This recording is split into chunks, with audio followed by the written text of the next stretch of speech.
L'histoire commence un jour de mars 2005 à Sanary, sur la côte varoise.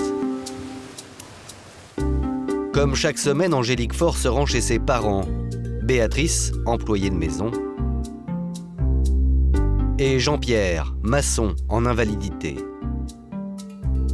Mais ce matin-là, lorsqu'Angélique arrive devant leur maison, elle remarque quelque chose d'inhabituel. Elle va au domicile de ses parents, elle observe une situation qui la choque. Le volet de chez ses parents est baissé. Ses parents habitent là depuis quasiment une dizaine d'années.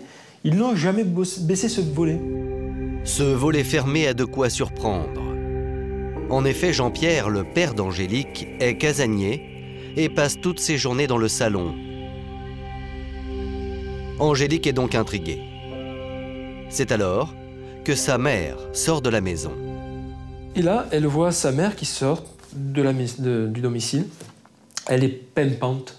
C'est le terme qui sera utilisé dans la procédure. Elle est décrite comme pimpante et guillerette.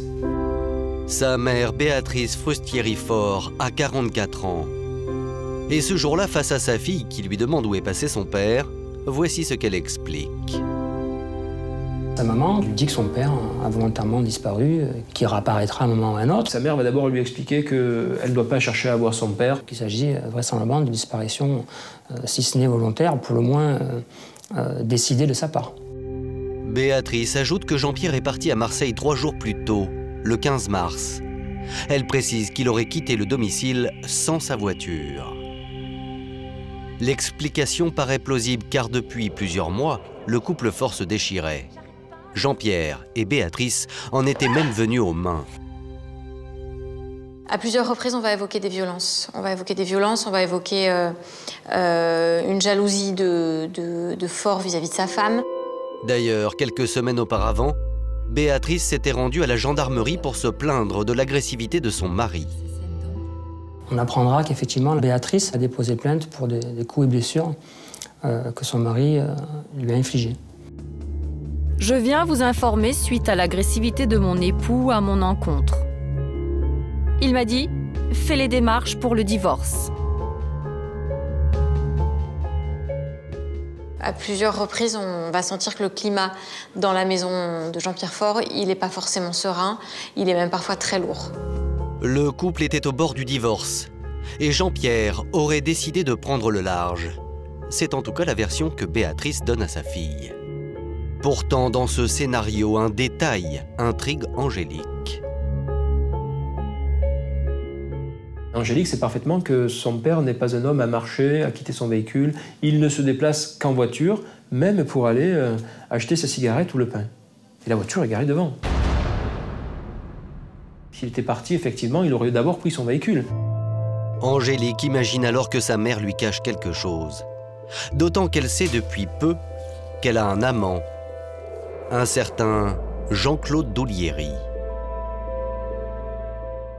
Et elle va avoir la certitude de cette situation un 14 février où Doulieri fait un cadeau à Béatrice Frustieri. Je t'ai acheté un petit pendentif. Il est magnifique. Ce soir-là, Béatrice dîne chez sa fille en compagnie de Doulieri. Et lui offre un pendentif à toi pour toujours. Jean-Claude Doulieri, 36 ans, est maçon. C'est un collègue de Jean-Pierre Faure, le mari de Béatrice, un ami de longue date, devenu envahissant. Il était au départ l'ami de Jean-Pierre Faure, il est de plus en plus présent, il prend de plus en plus part aux discussions, aux décisions. Et c'est vrai que pour la famille Faure, sa présence, elle est pesante. Une mère qui entretient une relation extra-conjugale, un père qui disparaît du jour au lendemain. Angélique, la fille, est perplexe. Pourtant, curieusement, elle décide de ne pas alerter la gendarmerie. La jeune femme va d'abord mener sa propre enquête. Pendant 15 jours, Angélique va chercher à savoir, va chercher à comprendre. Elle a une intuition. Pour autant, son intuition, elle n'est corroborée par rien, si ce n'est par le fait qu'elle connaît son père et que ce que lui présente sa mère, ça lui semble pas réaliste. Quelques jours plus tard, Angélique retourne chez ses parents. Ce qu'elle découvre alors renforce ses soupçons. L'intérieur du salon de la maison a été repeint, il y a du mobilier qui manque, il y a des balais qui manquent, qui ne sont plus là. Et Angélique, qui vient tous les jours chez ses parents, elle voit tout de suite que des choses ne sont plus en place. Face à ces disparitions en série, Angélique exige des explications. Et progressivement, sa mère craque. Les confessions que Béatrice Frustieri fait à sa fille sont assez extraordinaires. Dans les grandes lignes, moins tu en sauras, mieux ça vaut. Elle est dans la dramaturgie, elle est dans la théâtralisation, dans la scénarisation. Voici pêle-mêle ce que Béatrice lâche à sa fille. Ton père ne le cherche pas, tu ne le retrouveras jamais. Il s'est battu comme un diable. Il était lourd comme un âne mort. Il y avait du sang de partout, j'ai dû nettoyer. On a jeté le corps à la mer. Le récit est elliptique et pose question. Désormais, Angélique a une certitude. Il est arrivé malheur à son père le soir du 15 mars. Et sa mère et son amant y sont pour quelque chose. Désemparée, elle confie ses soupçons à sa famille. Angélique me téléphone en me disant qu'elle a quelque chose de très grave à nous annoncer et qu'il faut que je réunisse toute la famille. Lorsque Angélique explique la situation à ce conseil de famille, Robert Faure alors comprend tout de suite que le pire est arrivé. Angélique et son oncle sont montés nous dire que Jean-Pierre avait disparu. Elle nous dit, vous ne reverrez plus Jean-Pierre. Elle est fille unique, elle est seule, elle a besoin, je pense, d'être soutenue à ce moment-là et que la décision soit collective. Et ensemble, ils vont aller voir les enquêteurs pour faire part de leurs soupçons sur ce qui s'est passé, sur la disparition de Jean-Pierre et de leurs soupçons clairement sur la personne de Doulieri et éventuellement aussi de Béatrice, puisque Angélique, elle sait très bien qu'en dénonçant Doulieri, elle dénonce sa mère. Marseille, le 31 mars 2005.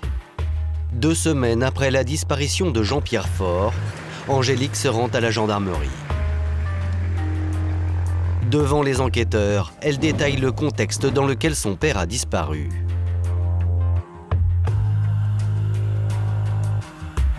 Elle explique qu'un homme, Doulieri, s'est immiscé dans le couple des parents, qu'aujourd'hui le père Jean-Pierre Faure n'est plus au domicile, que c'est assez inquiétant. Depuis que Jean-Pierre a disparu, Doulieri il a pris ses aises à la maison. Il s'est quasiment installé, il est là tout le temps. Et ils ont presque une vraie relation de couple avec sa mère. Dans la mesure où Angélique nous précise que sa mère et Jean-Claude Doulieri ont une relation amoureuse, ça peut constituer effectivement un mobile. Angélique répète surtout aux gendarmes les confessions que sa mère lui aurait faites. Ça a été terrible et monstrueux. Il était lourd comme un âne mort. Il y avait du sang. Il s'est battu comme un diable. Les gendarmes sont très intéressés par ces révélations. D'autant que l'amant de Béatrice ne leur est pas tout à fait inconnu. Ils ont découvert aussi, les enquêteurs, que Jean-Claude Doulieri avait été le petit copain d'une jeune fille qui avait disparu sur Marseille. Cette jeune femme s'appelle Dominique Ortiz. Depuis sa disparition en 2001, 4 ans plus tôt, personne n'a plus eu de ses nouvelles. Et dans cette affaire, Doulieri a été inquiété. La coïncidence est troublante. Alors là, effectivement, ils ont fait le lien, ils se sont dit, bon, 2 fois la même personne, autour de lui des disparus, donc un questionnement d'enquêteur logique. On appréhende un petit peu le personnage d'une façon un peu plus suspecte. Et on sait pour le moins, si on n'a pas affaire à un assassin, on a pour le moins affaire à un personnage suspect.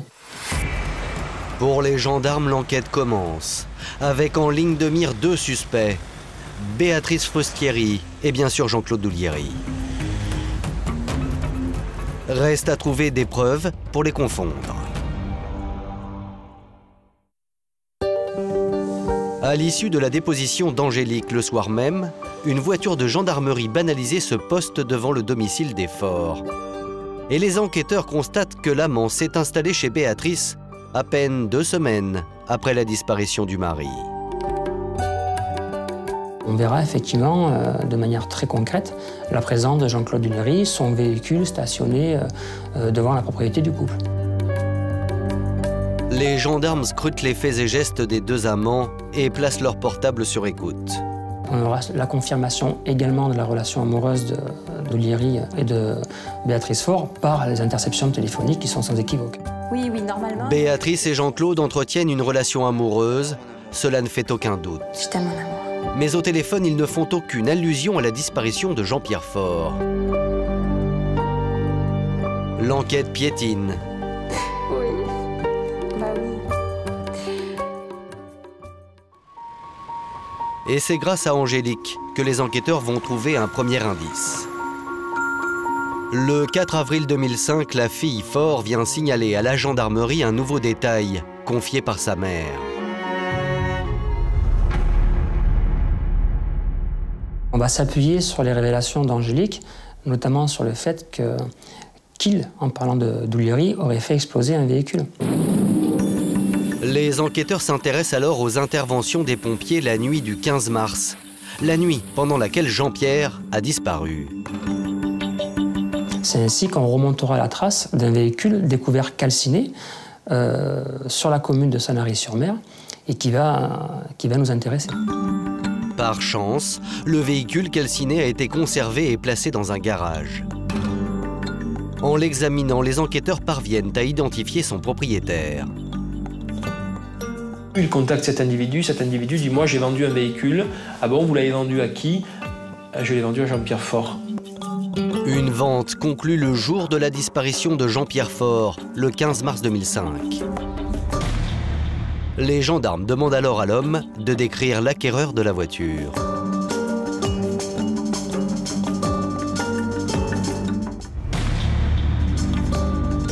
Âgé d'une bonne trentaine, taille moyenne, cheveux coupés courts.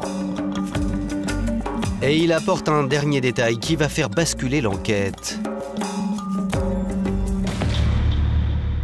Il avait un sourcil plus haut que l'autre. Un signalement qui ne correspond pas à Jean-Pierre Faure, mais à Jean-Claude Duléry. Il présente une photo de Jean-Pierre Faure et le vendeur dit non, c'est pas cet homme. Non, c'est pas lui, non. Et là, il présente une photo de Duléry. Cet homme dit oui, je reconnais. Donc on sait que Duléry a acheté ce véhicule la veille du décès. Dans la voiture calcinée, les gendarmes font surtout une découverte de première importance. Il s'agira d'une serviette éponge souillée, partiellement imbibée encore de sang, dont on apprendra ensuite par analyse qu'il s'agira du sang de Jean-Pierre Faure. Du sang, mais pas de corps. Les gendarmes le savent, il leur faut beaucoup plus d'indices. 2 jours plus tard, à 6 h du matin, les enquêteurs toquent à la porte du domicile des Faure pour une perquisition. C'est pourquoi? On se présente au domicile, on est une dizaine d'enquêteurs, appuyés par le concours des techniciens d'investigation criminelle. Les gendarmes fouillent les lieux pendant 2 heures. Ils sont persuadés que c'est ici que s'est déroulée la scène de crime.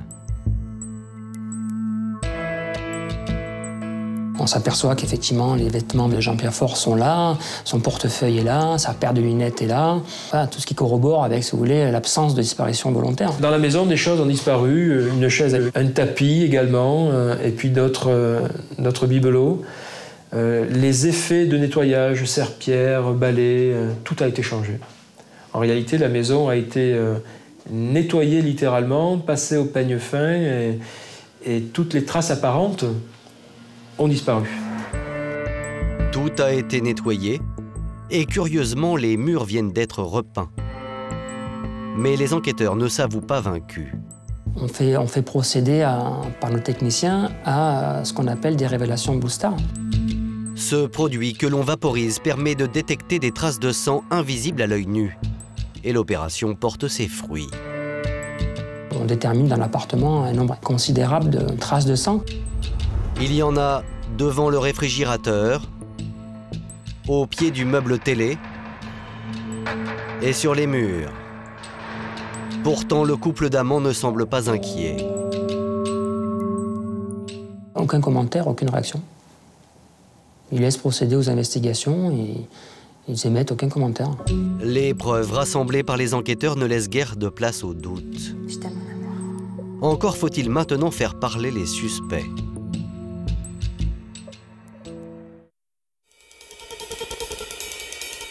Les deux amants sont conduits à la gendarmerie pour interrogatoire. Mais Jean-Claude Douliéry va donner du fil à retordre aux enquêteurs. Il dit qu'il ne se rappelle pas précisément s'il était là ce soir-là. Douliéry, il ne répond pas aux questions. Il reste silencieux. L'enquêteur tape. Douliéry regarde le plafond. On pose des questions à un fantôme. Douliéry regarde ses chaussures et se gratte la tête. Il en dit le moins possible. Il en a toujours dit le moins possible. Il ne dit rien.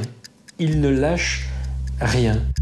Jean-Claude Douliéry refuse même de signer sa déposition. Béatrice, quant à elle, se montre plus bavarde. Même si elle nie les confessions qu'elle aurait faites à sa fille, elle finit par avouer aux enquêteurs qu'il s'est bien passé quelque chose le soir du 15 mars 2005. Elle admettra qu'il y a eu une bagarre, qu'il y a eu une dispute entre Jean-Pierre Faure et Jean-Claude Douliéry. Béatrice précise qu'elle n'a pas assisté à l'altercation, mais qu'elle a tout entendu. En effet, ce soir-là, elle était chez ses parents, qui vivent dans la maison mitoyenne de la sienne. Les murs sont séparés par des cloisons extrêmement fines, où on entend tout. Mais qu'est-ce qu'il y a? Mais qu'est-ce qu'il y a? La bagarre augmente. Que fait-elle? Elle monte le volume de la télévision. Mais qu'est-ce qu'il y a? Mais qu'est-ce qu'il y a? Ouais, on dit que c'est à couper le souffle. Et là, on va lui dire, pourquoi monter le volume du son? Il dit, c'est parce que je voulais pas que mes parents s'inquiètent et couvrir le bruit de la bagarre. Une demi-heure plus tard, quand elle est rentrée chez elle, Béatrice constate les dégâts, mais elle ajoute que les deux hommes semblaient réconciliés. Suite à cette dispute, Jean-Pierre Faure et Jean-Claude Douliéry sont partis ensemble et qu'ensuite Jean-Claude Douliéry serait revenu tout seul et lui aurait dit « moins t'en sais, mieux c'est pour toi ». Implicitement, Béatrice reconnaît donc que Jean-Claude Douliéry serait à l'origine de la disparition de son mari, mais elle refuse d'en dire plus. Elle a peur, elle a peur. Moi, c'est ce qu'elle m'a toujours dit. J'ai peur de cet homme. La prison, on en sort, le cimetière, on n'en sort pas. Donc je préfère aller en prison et ne rien dire, plutôt que de livrer Douliéry, au risque, moi aussi, de perdre la vie un jour. Quoi qu'il en soit, la conviction des gendarmes est faite.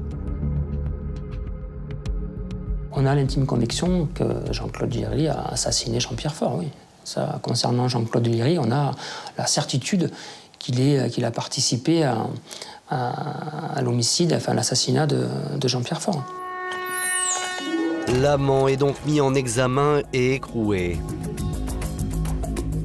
Béatrice Frustieri, quant à elle, est placée en détention, mais elle en ressort quelques mois plus tard car un élément fondamental manque encore au dossier.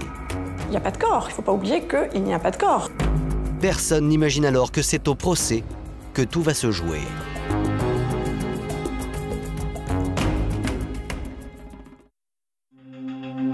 L'audience se tient 2 ans et demi plus tard, le 14 novembre 2007, devant les assises de Draguignan.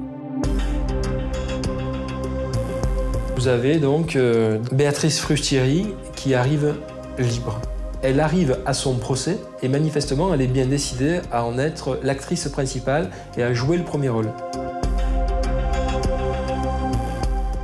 Il y a surtout une tension vraiment très très lourde entre Angélique et Béatrice. Ils sont ensemble. Et la famille Faure, de l'autre côté, c'est un bloc de haine. Hein. Angélique essaie d'aller leur parler, ça se passe très très mal. Ils refusent, pour elle, c'est la traître. Elle a pris le parti de sa mère plutôt que celui de son père. Évidemment, on attend avec impatience une explication, si ce n'est de Jean-Claude Douliéry, pour le moins de Béatrice Faure, et on va être servi. En effet, dès l'ouverture du procès, Béatrice demande à être entendue. Je m'appelle Béatrice Frustieri, j'ai 45 ans. Le président l'appelle à la barre d'entrée, dit Madame Frustieri, Voilà, ce procès s'ouvre, je crois savoir que vous avez des révélations à faire. Qu'est-ce que vous avez à dire? Et là, on a un coup de théâtre phénoménal aux assises de Draguignan. Elle dit « Je sais où est le corps de mon mari ». Tout le monde était effectivement surpris, interloqué. De mémoire judiciaire, je crois qu'en France, cela ne s'est jamais produit. Premier jour d'audience, accusé, vous avez quelque chose à déclarer? Oui. Je vais vous dire où se trouve le corps de mon mari. Il est mort, je vais me conduire au cadavre. Donc là, effectivement, stupeur générale. Pourquoi elle ne l'a pas fait avant? Pourquoi attendre qu'on soit tous en cours de justice pour dire qu'elle sait où il y a le corps? Et à votre avis, pourquoi? Pourquoi? Ben, elle a fait un coup de théâtre. Elle a essayé de, je sais pas, de retarder peut-être l'affaire ou d'avoir moins de peine. J'en sais rien. J'en sais rien. Devant un Doulieri impassible, Béatrice précise que le soir du drame, elle et son amant se sont débarrassés du corps de Jean-Pierre dans un endroit bien connu dans la région, le Cap Canaille.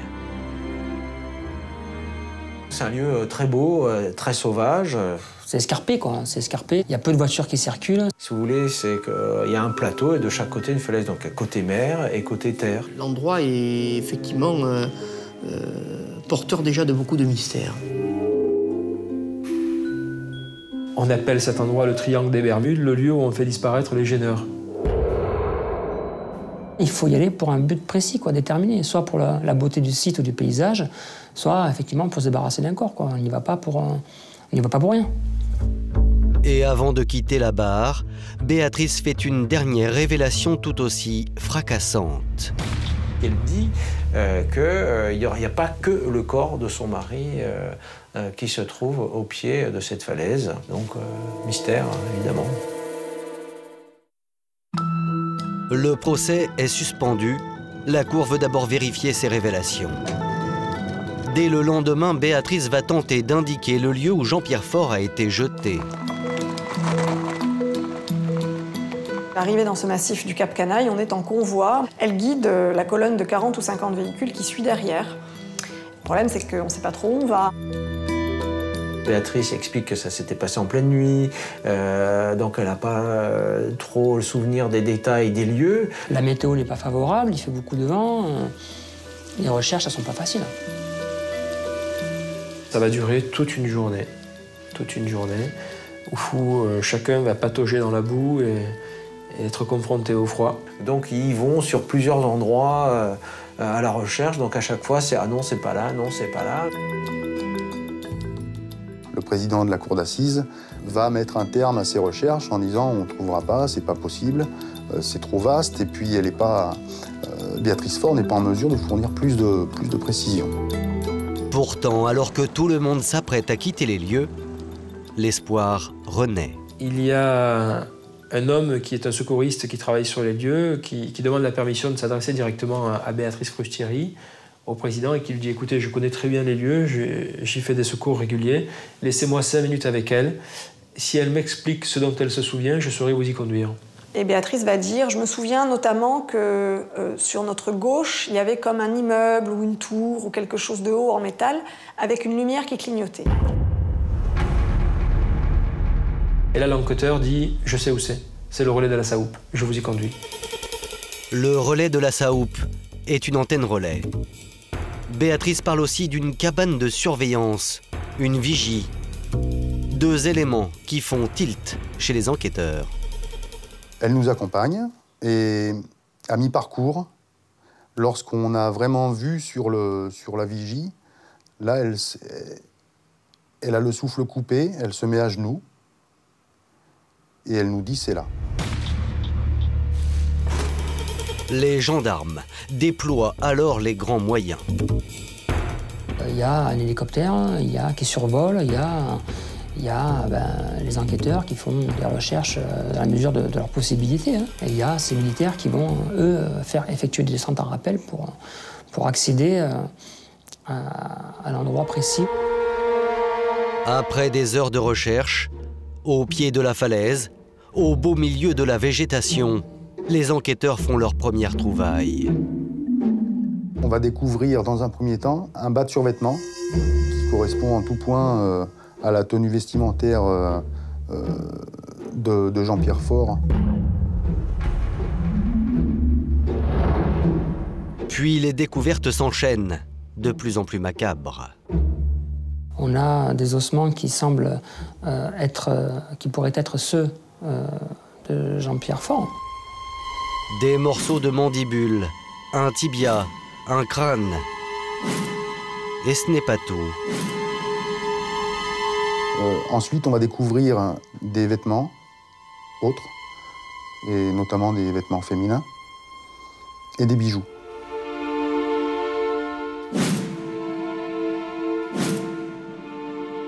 On a à côté de ça des ossements qui sont ceux d'une personne de sexe féminin.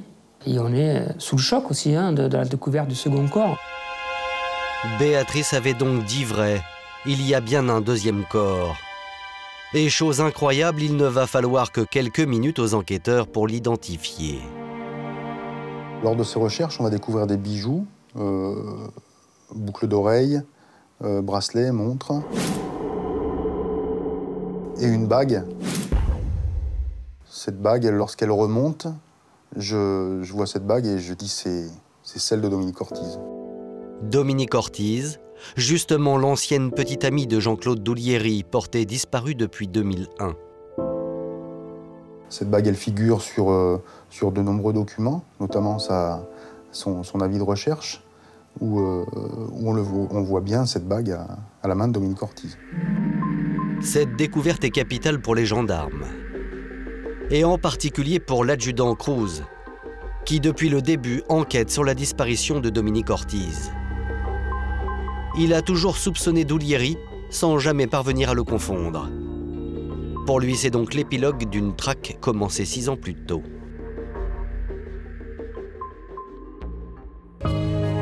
Nous sommes en 2001. Dominique Ortiz, passionné d'équitation, entretient une relation amoureuse avec Jean-Claude Doulieri. Ironie du sort, le couple s'est rencontré 6 mois plus tôt au mariage du frère de Jean-Pierre Faure, comme le montre cette vidéo amateur que nous nous sommes procurée.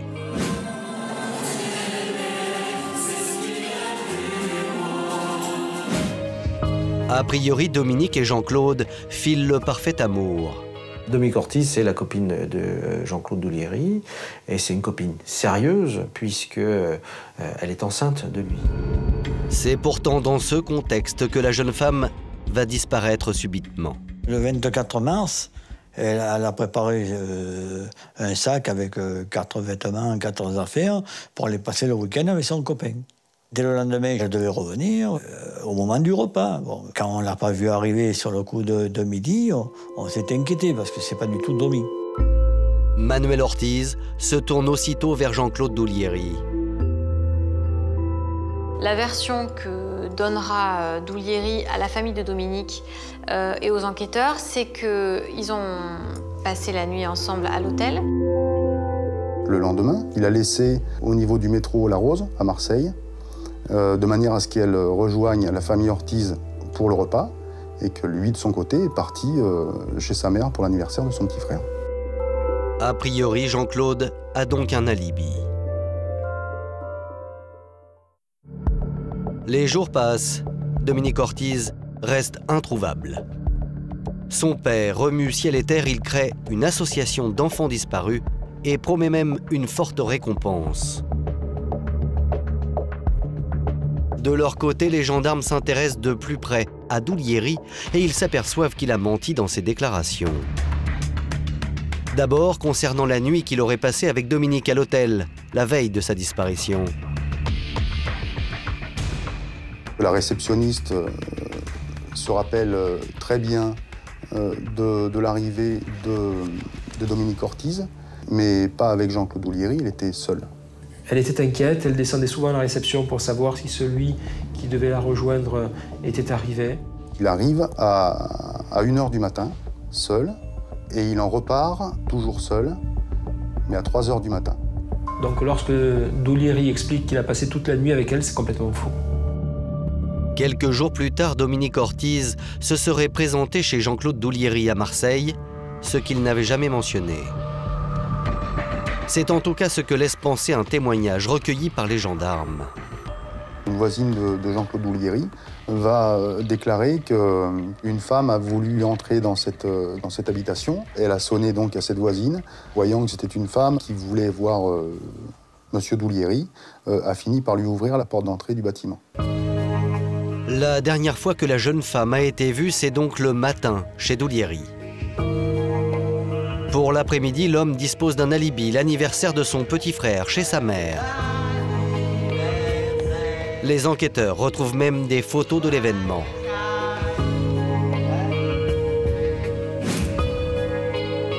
Seulement, ils s'aperçoivent que ces clichés n'ont pas pu être pris le jour de l'anniversaire.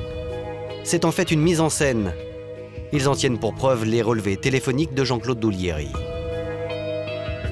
Les enquêteurs vont dire à M. Doulieri, vous n'avez pas pu passer, comme vous le dites, avec votre mère l'après-midi et assister à l'anniversaire de votre frère. Parce que votre mère a tenté de vous joindre 40 fois. Ce qui prouve qu'il n'était pas avec sa mère et qu'ils ne se sont pas vus à ce moment-là. Mais là, on se dit qu'il y a un problème. Il y a eu certainement un montage d'alibi. Jean-Claude Doulieri aurait donc pu faire disparaître sa petite amie. Mais quel serait le mobile? Pour les gendarmes, la réponse réside peut-être dans les relations très ambiguës que l'homme entretenait avec sa mère, Georgette Roux, une femme à la personnalité singulière. La fameuse Georgette, personnage haut en couleur, est un personnage extrêmement violent, extrêmement emporté, particulièrement vulgaire. Georgette, c'est une matrone autoritaire qui mène sa famille comme un camp, une espèce de camp militaire où elle prend toutes les décisions. C'est une femme qui est particulièrement agressive, un caractère bien trempé. Elle est hystérique, elle est possessive, elle est autoritaire. Et c'est une femme au passé sulfureux. Cette femme a déjà été impliquée dans une affaire d'empoisonnement en la personne de son mari. Le père de Doulieri est mort quand Doulieri a 10 ans. C'est Charlie, le boulanger, qui décède après avoir avalé un bouillon. Georgette n'a pas fait l'objet de poursuites, mais dans la famille, on raconte qu'elle n'est pas étrangère à la mort de Charlie, son premier mari. Les enquêteurs retrouvent aussi un ancien compagnon de Georgette. Et ils vont retrouver cet homme, apeuré quelque part, à qui on va dire, vous connaissez Georgette Roux? L'homme de dire, si je la connais, oui, je la connais, bien sûr. Vous pouvez nous en parler? Ah ben, elle est terrible. Elle a failli me poignarder avec une paire de ciseaux. En me disant, tu ne vas pas m'emmerder, j'ai tué mon mari et toi, je vais te buter aussi. Et je suis parti, tout de suite. En somme, la famille Doulieri, c'est une famille de tradition violente, entourée d'épisodes inhabituels. Les gendarmes vont jusqu'à s'interroger sur la nature du lien qui unit cette mère autoritaire à son fils. Doulieri et sa mère, entre guillemets, forment un couple assez malsain. Doulieri et sa mère ont, d'après tout ce qui apparaît, une relation incestueuse.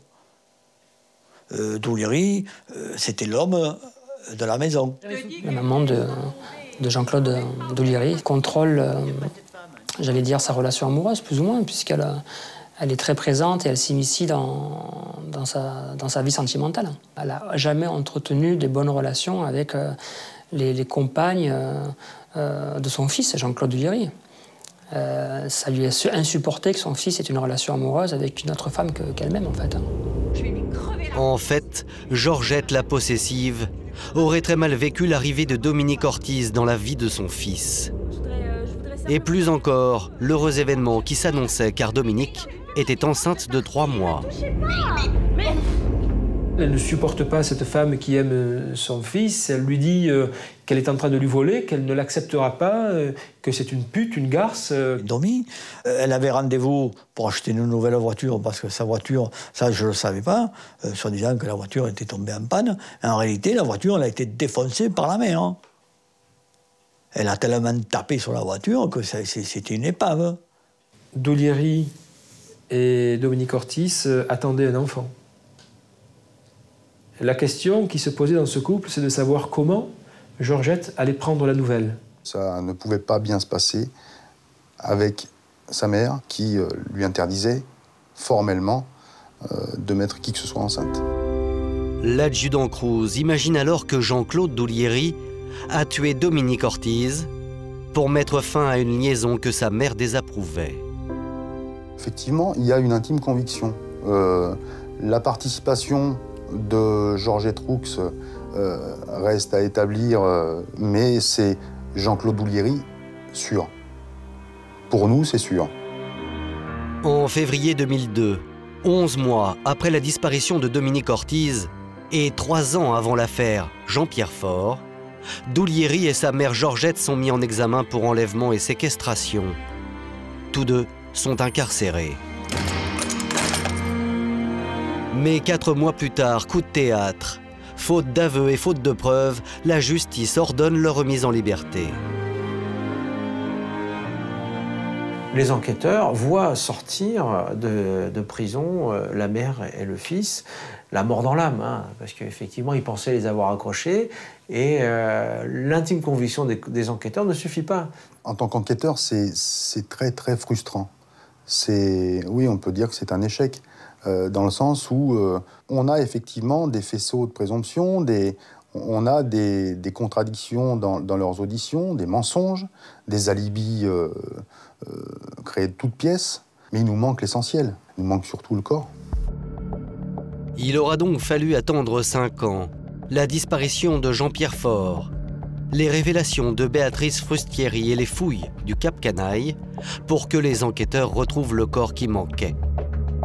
Cette fois, Jean-Claude Doulieri ne peut plus échapper à la justice. Septembre 2008. Jean-Claude Doulieri comparaît d'abord devant les assises de Draguignan pour le meurtre de Jean-Pierre Faure. Après le coup de théâtre de 2007 et la découverte des 2 corps, le procès fait salle comble. Quand le procès de septembre 2008 s'ouvre, alors là, on a évidemment une pression médiatique beaucoup plus importante puisque les médias s'intéressent à cette affaire. Il y a énormément de journalistes. Il y a des médias parisiens, tout le monde est descendu pour savourer un petit peu cette galerie de personnages. L'ambiance dans la salle d'audience est une ambiance électrique, attisée par le crépitement des flashs des journalistes qui se mélangent à la souffrance des familles. J'attends la justice. Voilà. Je sais que ça ne me fera pas revenir mon petit frère, malheureusement, mais je veux qu'il soit puni. La foule est venue découvrir ce que la presse a baptisé les amants du Cap Canaille. Avec d'un côté un Jean-Claude Doulieri taciturne. Doulieri apparaît dans le box comme un homme qui avance à l'échafaud en chemise blanche, mal rasé, mal coiffé. Comme d'habitude, tête en bas, tout calme. Bon, pour pas changer, il dit qu'il n'y était pas, qu'il n'a rien fait. Et de l'autre côté, une Béatrice Frustieri qui comparaît libre et qui joue les vedettes. Elle est apprêtée, elle est parfaitement maquillée, magnifiquement peignée. Elle est belle et c'est déjà extrêmement blessant pour les familles. Elle était coiffée, pomponnée. Enfin, on aurait dit qu'elle n'allait pas dans un procès, hein, je vous dis franchement. Hein. Tout le monde croyait que c'était une actrice. Tantôt elle souriait, tantôt elle pleurait, tantôt elle s'essuyait les larmes. Et puis, même que le président l'a repris. Il a dit « Mais on est à un tribunal, madame ». C'est presque une pièce de théâtre qui se joue dans l'enceinte même du tribunal. D'ailleurs, dès le lever de rideau, le président de la Cour assure le spectacle. Le président va ordonner l'ouverture d'une scellée. La famille ne sait pas encore qu'elle va vivre probablement le cauchemar le plus atroce et le plus inenvisageable de son existence. Donc c'est vrai qu'il a pris le crâne de Jean-Pierre Faure, presque à pleine main, pour justement le montrer comme ça. On était tous vraiment médusés. Moi, j'avais jamais vu ça. Et c'est une scène assez surréaliste. Mais ce qui est le plus surréaliste, finalement, c'est de voir les 2 accusés qui restent dans le box sans manifester ni regret, ni empathie particulière en voyant le crâne de Jean-Pierre Faure sorti de son carton devant la cour d'assises. En fait, Le président a pris cette initiative inhabituelle dans un but précis. Montrer que Jean-Pierre Faure a bien été tué froidement. Cette boîte crânienne a été transpercée de 4 impacts de coups de couteau. L'expert nous explique que pour donner 4 coups de couteau comme ça, il faut avoir envie de tuer. Béatrice Frustieri observe la réaction de ses beaux-parents avec un sourire en coin de bouche. Et là, je suis scandalisé. Et je demande immédiatement au président de remarquer qu'elle est en train de sourire et de narguer ses beaux-parents et de lui demander ce qui la fait rire. Le président l'interroge. Elle ne se démonte pas. Elle explique qu'elle souriait juste, mais que c'est nerveux. Béatrice provoque ses beaux-parents et ignore superbement son ancien amant. Ce qui est étonnant, c'est qu'il n'y a pas un regard de l'un vers l'autre. Ils ne se regardent pas. Leurs regards ne se croisent pas. Quand elle va parler de lui, elle va dire Monsieur Doulieri, alors qu'il a été son amant. Il a des mots très durs envers elle, il la traite de mythomane, il la traite vraiment avec beaucoup de mépris, voire d'agacement. C'est de la haine que se portent les anciens amants diaboliques. Et à la barre, les amants d'hier ne se font aucun cadeau. D'abord, Béatrice Frustieri tente de charger Doulieri et minimise son rôle dans le meurtre. Voici comment elle raconte la nuit du drame. Béatrice explique que le soir des faits, elle rentre chez elle vers 20h, elle doit aider sa mère à faire sa déclaration d'impôt, qu'elle voit de la lumière chez elle. Jean-Claude et Jean-Pierre sont tous les deux seuls et boivent. Elle entend du bruit, elle entend une bagarre. A priori, la soirée dégénère. Mais qu'est-ce qu'il y a? Béatrice dit « J'ai entendu un peu de bruit, mais je me suis pas affolée, pas plus que ça, pour moi c'était pas grave ». Une demi-heure plus tard, Béatrice, qui est dans la maison voisine, rentre chez elle, sans se douter une seconde, dit-elle, de ce qu'elle va découvrir. Elle rentre, elle referme la baie vitrée. Quand elle allume, elle voit le corps de son mari dans un bain de sang, couché sur le dos, les yeux ouverts. Doulieri est au fond de la pièce, avec un couteau à la main, ensanglanté. Et Béatrice explique qu'elle entre en transe, qu'elle hurle, qu'elle pleure. Mais qu'est-ce que tu as fait? Qu'est-ce qui s'est passé? Il est mort. Elle dit « Je veux appeler la police », Doulieri m'en empêche, on peut l'imaginer. Doulieri m'oblige, il a toujours son couteau, à transporter Jean-Pierre, à le mettre dans le coffre de la voiture, et ensuite à partir vers le Cap Canaille. À l'entendre, Béatrice Frustieri aurait donc agi sous la menace de son amant. Pourtant, à l'audience, une pièce à conviction va remettre en cause sa version. Après que Béatrice Frustieri vienne dire qu'elle était menacée sous la coupe de cet homme sanguinaire qui était son amant et qu'elle ne savait pas comment elle avait pu tomber sous le charme de ce monstre, on va écouter les écoutes téléphoniques. Cette communication téléphonique a pour objet de prendre un rendez-vous chez un médecin, parce que Doulieri a mal au dos. Il nous a donné rendez-vous le vendredi à 18h. Et elle lui dit « Tu te rends compte, il me demande depuis combien de temps tu as mal au dos ?» Alors, en substance, lui dit « Ah bon, et tu lui as dit quoi ?» Et elle lui répond « Oh, environ 15 jours. » Et puis elle glousse. 15 jours plus tôt, effectivement, cet homme s'est fait un tour de rein parce qu'il a porté quelque chose de très lourd, le cadavre de Jean-Pierre Faure, dont elle dira qu'il était lourd comme un âne mort. Il rit. Il rit et puis il se donne rendez-vous. Lorsque cette écoute téléphonique retentit dans cette salle d'audience, c'est un silence de mort après l'écoute téléphonique. Béatrice maintenait que tout ce qu'elle avait fait, elle l'avait fait sur la peur, qu'elle avait peur qu'il allait la tuer.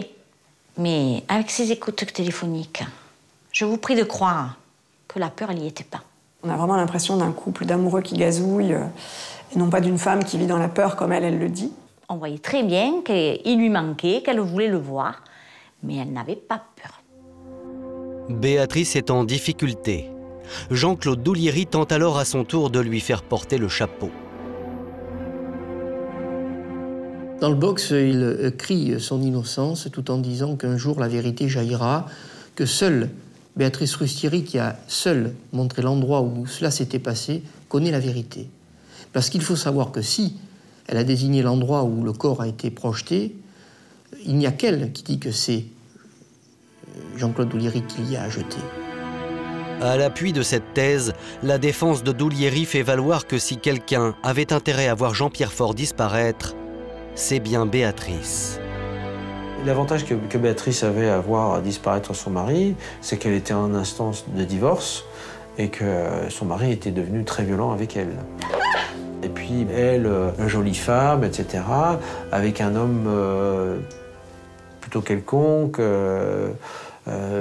c'est pas le prince charmant à ses yeux. En tout cas, Jean-Pierre Faure ne représentait plus trop à ses yeux le prince charmant. Alors il s'est dit, mais là rien ne le prouve, hein, mais il s'est dit que Béatrice avait utilisé Jean-Claude pour faire disparaître Jean-Pierre.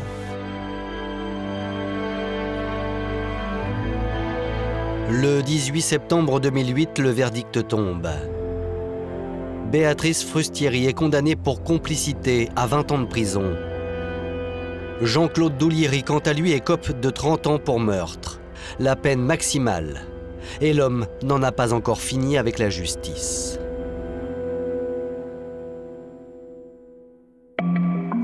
Un an et demi plus tard, à Aix, Jean-Claude Doulieri comparaît à nouveau devant les assises, cette fois pour le meurtre de Dominique Ortiz. Face à lui, un homme attend ce moment depuis près de 9 ans. Manuel Ortiz, il répète régulièrement qu'il est mort le jour où sa fille est morte. Et que depuis, il survit pour savoir la vérité. Moi, tout ce que je voulais, c'est avoir une raison. Pourquoi il avait assassiné ma fille? Parce que s'il ne voulait pas, il avait qu'à dire, bon, casse-toi. Pourquoi il a assassiné ma fille? Pourquoi il a assassiné l'enfant, son enfant qu'elle portait? L'audition du père de la victime restera ancrée, je crois, pour toujours. De la dignité de ce père venu porter à la cour d'assises et aux jurés l'incompréhension de la disparition de sa fille.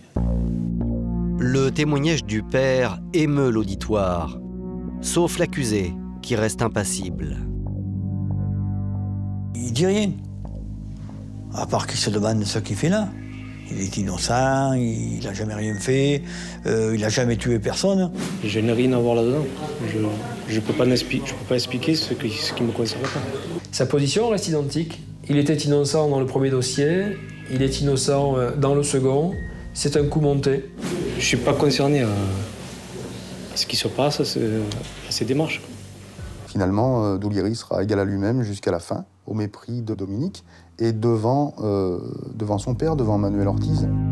Face au mutisme de Doulieri, l'avocate générale en est réduite à échafauder des hypothèses sur les circonstances de la disparition de la jeune fille. Le drame se serait noué à l'hôtel lors de la dernière nuit que Doulieri et Dominique Ortiz ont passé ensemble. Ce qui s'est dit dans cette chambre et dont on ne saura jamais exactement la nature, on peut en tracer quand même les contours.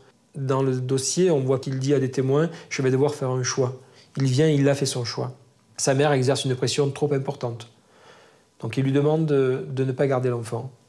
Et donc Jean-Claude, ne voyant pas d'autre issue que d'éliminer Dominique, choisissant cette solution-là pour ne pas se séparer de sa mère. Plus tard, sans doute chez lui, Jean-Claude Doulieri aurait poignardé Dominique Ortiz, puis aurait jeté son corps du haut des falaises du Cap Canaille. Les liens entre lui et Georgette étaient plus forts que ceux avec Dominique. Voilà pour le mobile du crime. Quant au rôle exact joué par sa mère dans cette affaire, le mystère demeure. Georgette Roux, décédée en 2005, n'est plus là pour répondre. Et à la barre, l'accusé veille sur sa mémoire. Et il explique qu'il ne supporte plus qu'on parle de sa mère. Là, je sens que l'instant est choisi. Et je lui dis, est-ce que votre mère est quelque chose pour la disparition de Dominique Ortiz? Alors là, c'est la seule fois où il a été vraiment humain et actif. D'un cri qui sort du cœur, il crie dans la salle d'audience, non, elle n'est pour rien. C'est la seule fois où il a eu une réaction normale, quoi. Au terme de 3 jours d'audience, Jean-Claude Douliery est condamné à 20 ans de prison pour meurtre. Un procès qui laisse pourtant un goût amer au père de la victime. Je sors de ce procès déçu parce que j'attendais des réponses à toutes mes questions. Pourquoi ? Il aurait pu simplement me dire, oui, ta fille me cassait les pieds, on s'est disputé, ça a dégénéré. Bon, après, je me suis senti coincé et j'ai essayé de m'enlever de là, c'est tout. Me demander simplement pardon. Essayer quand même d'avoir un rapport humain. Ma fille avait 30 ans, elle avait toute la vie devant elle. C'est vrai que quand on parle d'un coupable, on trouve que 20 ans de prison, c'est dur, c'est tout. Mais ma fille, elle ne reviendra jamais. Et elle avait une espérance de vie d'une 40aine d'années. Elle avait une espérance de se marier, d'avoir des enfants, de mener une vie.